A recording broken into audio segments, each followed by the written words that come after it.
Hello everybody and a warm rosy morning to one and all present over here. This is Pooja Joshi from Easy English Explanation.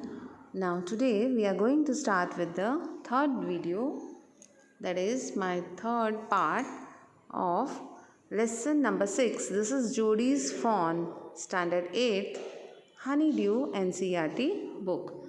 So this part we will see that will he be able to find the fawn, and if he must, then whether he will be able to take the fawn at home and raise him. So for the first and second part you can see the already posted videos of mine on my channel. Don't forget to subscribe my channel at the earliest, and please keep liking and sharing the videos for everybody's benefits.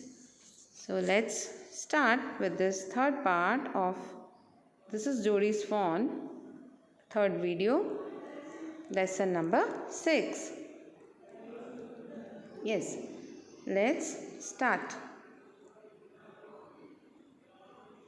Here he is on the way, as we all know, he is on the way to search the fawn. He has already sent Millville back, who came to drop him, who came to find Fawn with him. But now, as we know that Jody doesn't want that anybody should share his happiness or sadness, so he had sent Millville back, and now he is off to find out the fawn. Let me read it out first as usual, then the explanation, word meanings and explanation will follow after that. Then a buzzard rose. Then a buzzard rose. Yes. Then a buzzard rose in front of him and flapped into the air. He came into the clearing under the oaks. Buzzards sat in a circle round the carcass of the doe. They turned their heads on the long scrawny necks and hissed at him. He threw his bow at them and they flew into an adjacent tree. The sand showed large cat prints, but the big cats killed fresh, and they had left the doe to the carrion birds. So let us see the meanings. First, this buzzards. Here buzzard, it's like a prey bird who feeds on flesh of dead animals. Now look at the word carcass. As you know, that is the dead body of the doe. Then you have the word here bow. Bow means a small branch or the small stick which he was carrying in his hands, and carrion birds here. Okay, let me show you the meaning. And long scrawny neck. See here the meanings.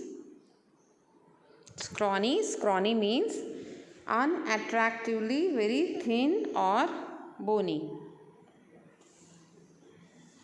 Okay, then carrion means the decaying dead flesh of an animal. Now coming back here,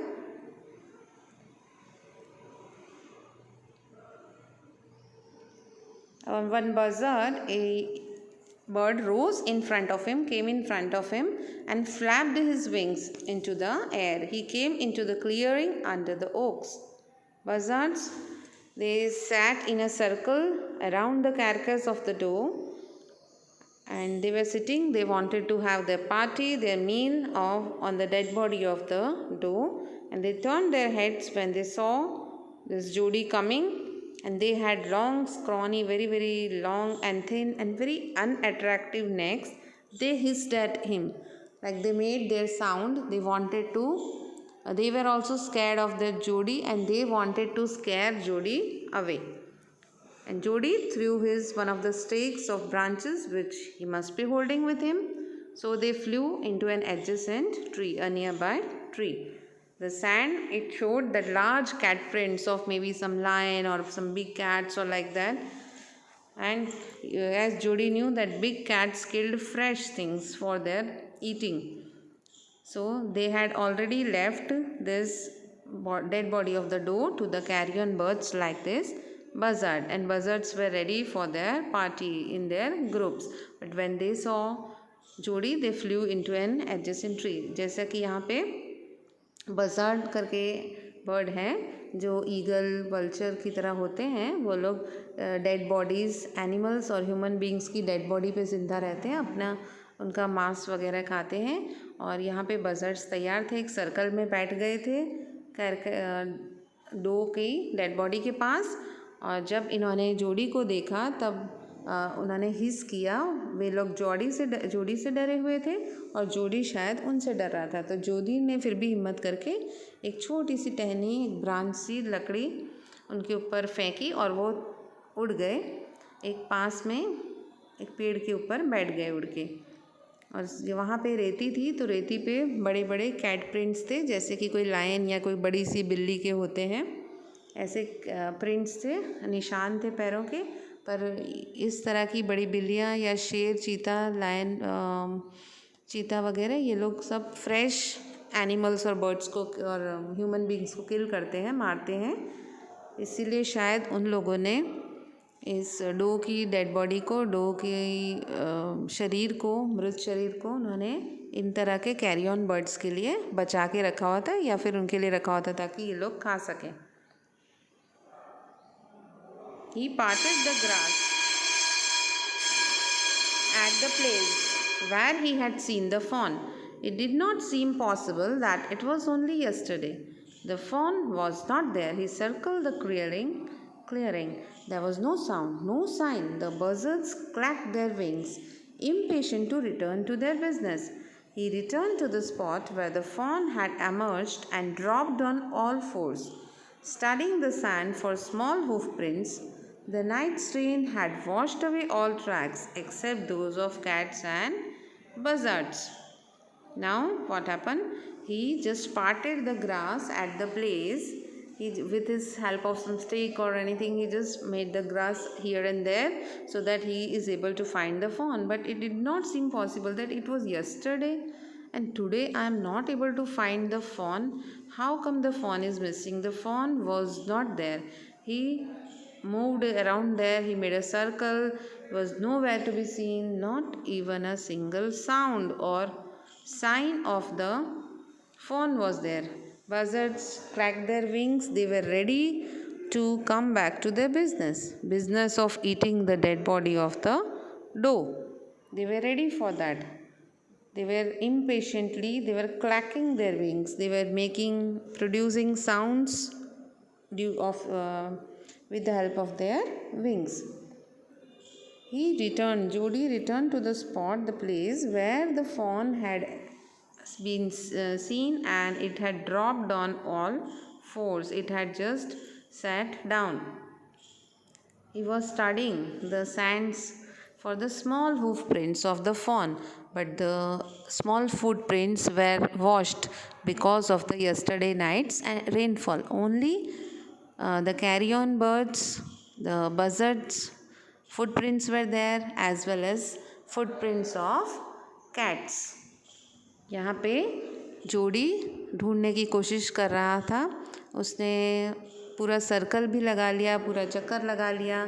fawn का कहीं नामो निशान नहीं था, कोई किसी तरह की आवाज़ नहीं थी, किसी तरह की साइन नहीं थी.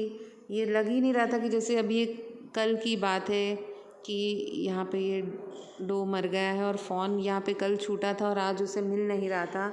उसने बहुत ढूंढा फॉन को. इसी समय पे जो बर्ड्स जो हैं, जो अपने बिज़नेस पे, अपने काम पे वापस लौटना चाहते थे, और कौन सा काम, ये जो डो की डेड बॉडी को खाने का काम, मांस को खाने का काम, इस पे लौटना चाहते थे. वो बहुत इम्पेशेंट थे. और यहाँ पे वो जोडी ढूंढ रहा है कि कहीं उसे छोटे से कोई हूफ प्रिंट्स मिल जाए या डियर के बच्चे के शिशु के निशान मिल जाए पाँव के, पर वो कोई भी निशान थे नहीं, क्योंकि ऐसा लगता था जैसे अगले कल रात को बारिश हुई थी, उसकी वजह से सारे निशान मिट गए थे और निशान सिर्फ कैट और बजर्ड्स के थे। अब ये बुक का थर्ड पार्ट है, which I am going to start the third part which is given in the book. Moment directly in front of him startled him so that he tumbled backward.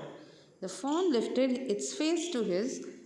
It turned its head with a wide wondering motion and it shook him through with the stare of its liquid eyes. It was quivering. It made no effort to rise or run. Jody could not trust himself to move. Here, see the meanings. Startled here word.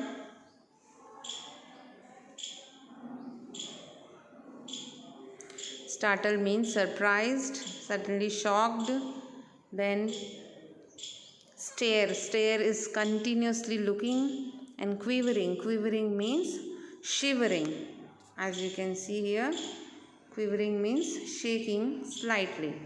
So here he suddenly found the fawn, and fawn raised his face and showed to Jody.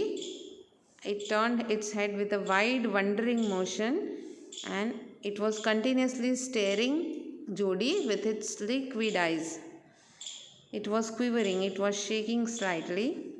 And still he saw Jody, but he made no effort to rise, to get up or run from that place. He did not want to go away from that place even when he saw Jody. But Jody could not trust himself. Jody was not willing to move slightly.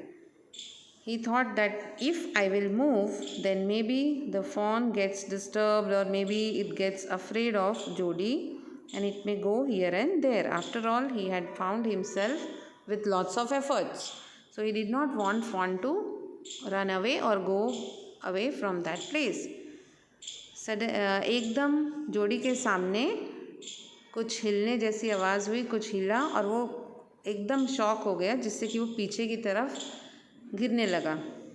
तो यहाँ पे उसको fawn मिलता है और fawn भी उसकी तरफ देखे जा रहा था और फॉन की आंखें थोड़ी गीली सी थी और वो भी उसे कंटिन्यूस देखे जा रहा था और वो थोड़ा सा हिल भी रहा था, पर वो वहाँ से उठने का उसने ज़रा सा भी प्रयत्न नहीं किया या वो जगह छोड़ने का, वहाँ से कहीं और भाग जाने का प्रयत्न नहीं किया, जिससे पता चला कि वो शायद जोड़ी से डर नहीं रहा था, वह अब भयभीत नहीं था। तो जोड़ी फिर भी हिला नहीं, शायद वो हिलता और फॉन कहीं इधर उधर चला जाता या भाग जाता। He whispered, "It's me." The fawn lifted its nose, scenting him. He reached out one hand and laid it on the soft neck. The touch made him delirious. He moved forward on all fours until he was close beside it. He put his arms around its body. A light convulsion passed over it, but it did not stir. Fawn ने अपना नाक उठाया और उसे सूंघने लगा। धीरे से जोड़ी ने अपना एक हाथ निकाला और उसकी नाजुक उसकी गर्दन पर रख दिया। धीरे से इस स्पर्श से, इस टच से जोड़ी बहुत ही एक्साइटेड, बहुत ज़्यादा खुश फील करने लगा, बहुत ज़्यादा उत्तेजित हो गया और उसने थोड़ा सा धीरे से आगे बढ़ के धीरे से अपने अच्छे से नीचे बैठ गया और एकदम फॉन के पास पहुंच गया।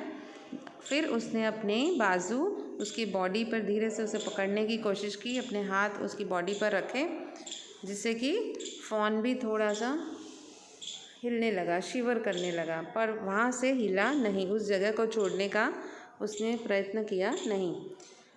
Fawn had lifted his nose and Fawn was trying to take his smell. He was scenting him, he was smelling him. And then Jody took out one hand and put on the soft neck, and he felt very excited to feel the touch of such a soft, beautiful, shining little fawn, little animal. So again he sat on all fours, he sat down and he was very close to the fawn and he put his arms around the body of the fawn. Then fawn was also trembling slightly, but still it did not move. It did not try to leave that place. So with this we end our today's session of the third video related to this lesson number 6. This is Jody's Fawn. Let me meet you very quickly in the fourth and concluding last part of the lesson number 6. You have to surely keep in touch with your studies. Make me promise. So till the time being, bye bye.